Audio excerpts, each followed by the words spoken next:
Kumunta na po tayo kay MACD para hindi na po tayo masyado magtagal. Bago po yan, alamin po natin kung ano po ang ibig sabihin po o at ano po ba yung MACD. No? MACD po. What is the MACD indicator? Na moving average, ang ibig sabihin po ng MACD ay moving average convergence divergence. MACD is a trend following momentum indicator that shows the relationship between two moving averages of a securities price. The MACD is calculated by subtracting the 26-period exponential moving average from the 12-period exponential moving average. Ang MACD po ay sinusubtract daw po yung 26 EMA mula sa 12-period EMA. Ano? 26 EMA is sinusubtract sa 12-period EMA. Ang result po, sabi dito, the result of that calculation is the MACD line. Yung MACD line po ay resulta ng pagsusubtract ng 26 EMA sa 12 EMA. Okay. A 9-day EMA of the MACD called the signal line is then plotted on top of the MACD line, which can function as a trigger for buy and sell signals. Traders may buy the security with the MACD. Ang tinutukoy po security dito ay yung stock. Traders may buy the security, traders may buy the stocks when the MACD crosses above its signal line and sell or short the security when the MACD crosses below the signal line. Ayun. Para po mailabas po ninyo si MACD, siyempre punta kayo sa indicators tab. Lahat po ng indicators ay nandito sa indicators tab. Click po nyo yan. I-type po ninyo si MACD. Ayan. At lalabas na po si MACD. Ayan po si MACD. Si MACD po ay may tatlong part. No? Ito po ang MACD line. Discuss po natin. Para kitang-kita. Yung blue line po ay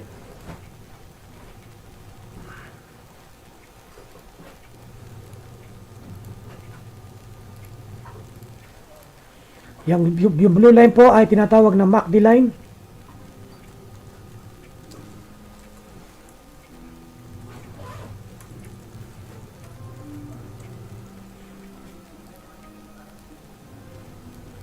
Ito po ang signal line.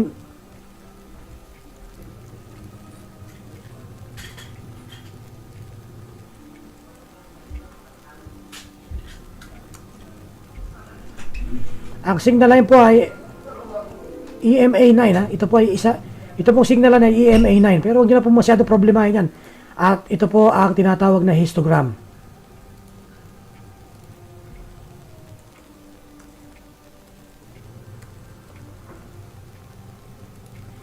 Ang histogram po, ang pinapakita po niya na yung current swing. Current swing po ng ating chart. Ano?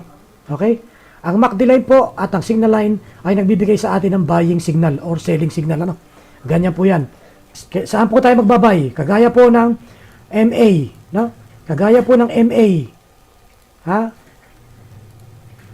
Na tinuro ko sa inyo, MA crossover. No?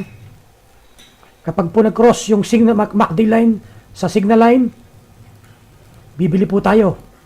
At kapag ka naman po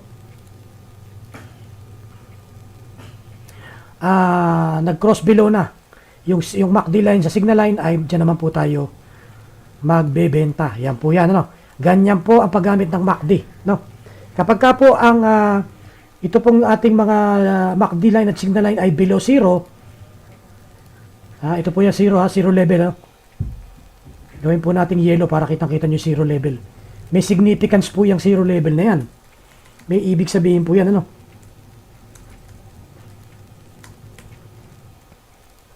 Ayan. Ito po zero level. Nasa gitna ng histogram. Tanggalin muna natin sa histogram. Tanggalin muna sa histogram. Okay? Tinanggal po natin sa histogram. Ito po, zero level na ito kapag po ang MACD at saka signal line ay nasa ibabaw, uptrend po siya. No? Kapag ka po siya ay nasa ilalim, no? Nasa ilalim yung MACD line at saka yung signal line nasa ilalim ng zero level, yan po ay downtrend. Ibig sabihin po yung chart natin ay downtrend. Tingnan po natin. Isa pong uri ng trend determination din yan. Nabibigyan din po tayo ng idea, no? Tingnan po ninyo mabuti. Oh. Ang pagpatay po ng histogram, ano? Dito lang, lagyan nyo ng check. Babalik ang histogram. Patayin niyo yung histogram. Oh, para ayan, ganyan po yan, oh. Okay? So, dito, kitang-kita ninyo na dito siya uptrend, ano? Si MACD, no? Dito pa lang po siya masasabing uptrend kapag lumabas na po siya doon sa zero level, ano? At downtrend na po siya kapag ka po siya ay bumaba sa zero level. Ganyan po ang paggamit ng MACD para malaman po ninyo kung ano po ang sitwasyon o current move ng binabantayan po ninyong stock, no? No? Okay? Ayan. So, talagang downtrend, ano? Downtrend pa po si Jollibee sa kasalukuyan sapagkat nasa ilalim po siya ng zero level ng MACD, no? Yung histogram po, ang purpose po nun, para lang malaman po ninyo yung current swing, no? Kung up or down yung tinatawag na mga short-term swings na. Nilalagay po yan para malaman po ninyo kung ano po yung current swings niya.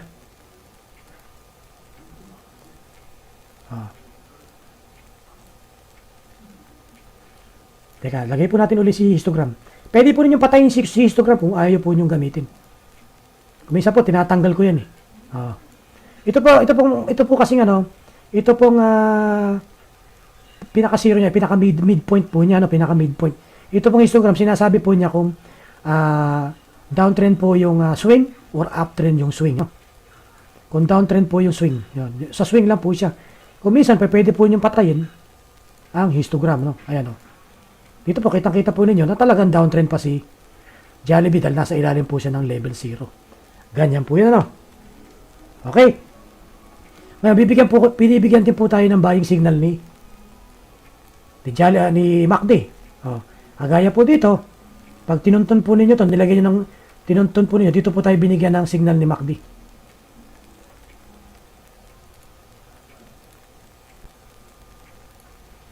Mas maaga po ng konti kay moving average at ayan, no?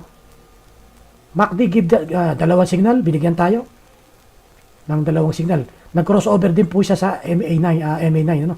Which is also a good buying signal for moving averages. Tandun po yan sa ating video sa MA, ano? Nag-cross po siya, nagpagkaroon ng bullish crossover, buy. Oh, nag-cross po siya ulit dito, halos parehas sa itaas. Oh. Tingnan po ninyo. Oh. Nag-cross.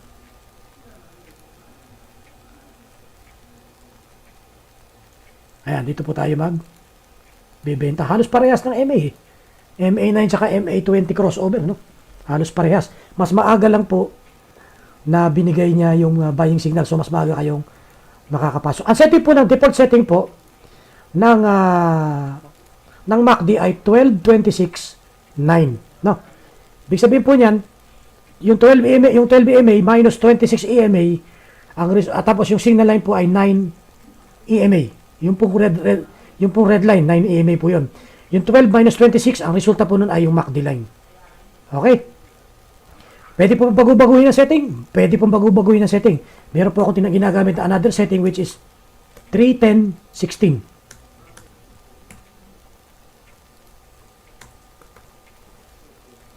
Ayan.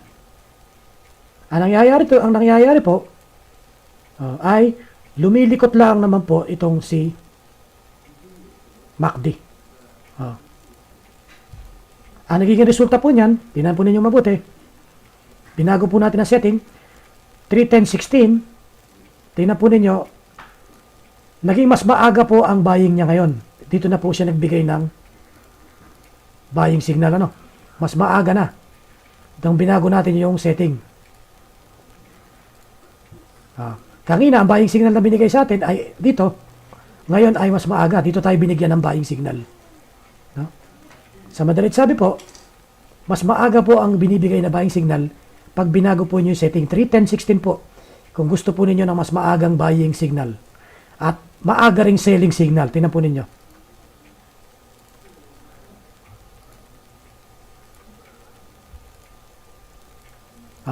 Dito na po tayo pinagbebenta sa candle na to. Nakita nyo? Pinalitan po natin yung setting ng MACD, binigyan po tayo ng mas maagang